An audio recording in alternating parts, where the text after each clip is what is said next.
ఓ మందిరంలో ప్రార్థన చేసుకోవటానికి వెళ్ళా. ప్రేయర్ చేసుకుని కొంచెం అట్లా తల వాలుస్తా పండుకుని, ఏదన్నా దేవుడు దర్శనం ఇస్తాడేమో, మాట్లాడతాడేమో. కొంతమంది వచ్చి లేపారు, నీ ఇంటికి పోయి పండుకో, ఇది మందిరం లే అని నిలబడి నన్ను బయటికి పంపించారు.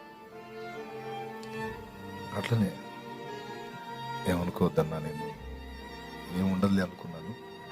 ప్రార్థన చేసుకుని ఇప్పటిదాకా తల వాల్చానన్నా, ఏదన్నా దేవుడు దర్శనం ఇస్తాడేమో అన్నట్టు.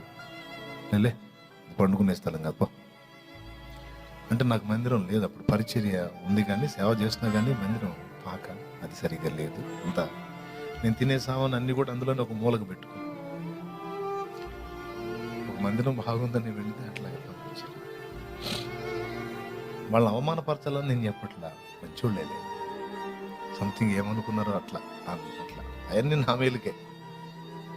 అప్పుడు కూడా చిరునవ్వే, వాళ్ళేమనలా.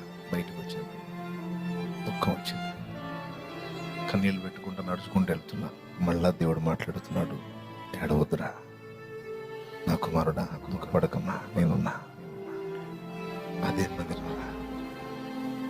నువ్వు తిరిగి అలిసిపోయేంత మందిరం నేను ఇస్తాను. అంత పరిచర్య నువ్వు చేస్తావు, అంత నేను చేపిస్తాను. ఈ అవమానాలన్నీ నీకు పూదండలు అవుతాయి, లెక్క చేయొద్దు, సాగిపో. ఇప్పుడు ఇదంతా ఒక రౌండ్ తిరగాలంటే కాసేపు సరిపోయింది, మార్నింగ్ వాక్ సరిపోయింది, మొత్తం తిరగాలి.